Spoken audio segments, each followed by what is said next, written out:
Hi, my name is Sarah Hutchins, and the first digital tool that I chose was EdPuzzle. This is something that I have not used before, but I find it really interesting. If you've ever used Nearpod, it's very similar, except it's free, which I love. Okay, so this is, again, a free website that I'm kind of already logged into, and what it does is that you can take videos from the internet or YouTube that you show your students, and you can embed questions, comments, essay questions into the video for them to answer. So you can either A, create your own from scratch, so you can search your own video, or B, you can go into this Discover section on the left top-hand corner, and you can see if other teachers have done that same video and already created a set of questions. So it's kind of saving you time there. I recently showed my students this Sun 101 National Geographic, so I searched it up and there was already lots of videos. These ones specifically, these the top 5 are the ones that I actually watched with my students, and you can see the number of questions. This has 10 questions and notes, 10 questions and notes, that's 7. So let's just go ahead and look at this set of 10. When the students see it, and you can assign it in the Google Classroom, these are pause points that once they get to that portion of the video, they have to answer the question. So let's just choose one here.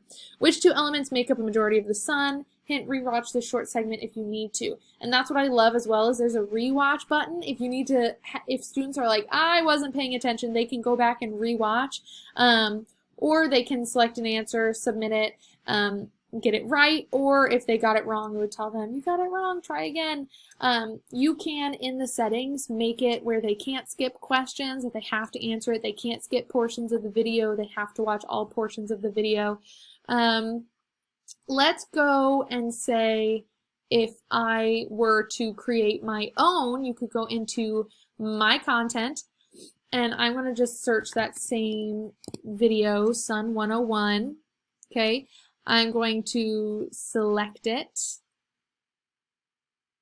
and I am going to click Edit, which is to create your own version, okay? This is where you can add a voiceover of your own sound. You can cut, or that's when you can add pause points, and then you can add questions. There's multiple different questions, multiple choice, open-ended for more of an essay, and a note where there's no question, but just a teacher can add a comment in there. I love that portion. And what I also really love about it is it gives students the option to record their voice as the response as opposed to typing it, which is incredible for if you have any students with those IEP 504s. The 2 ISTE standards that I chose was 2.4.B on the educator side, which is to collaborate and co-learn with students. As I said, I've never used this before, but it seems really interesting, and it's something I definitely want to try. So that's when it would really take me and my students kind of working together, saying, hey, I've never done this, let's see what happens. And then 2.5.A, which is use technology to create, adapt, and personalize learning experiences that foster independent learning and accommodate learner differences and needs.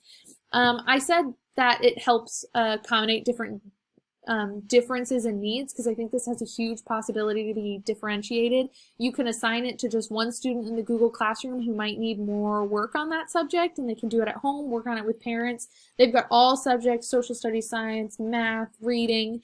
It's very versatile, and you can also adjust the questions depending on the student and how proficient they are in the subject. So I really love EdPuzzle overall. I think it's a tool I'm very excited to use in my own classroom.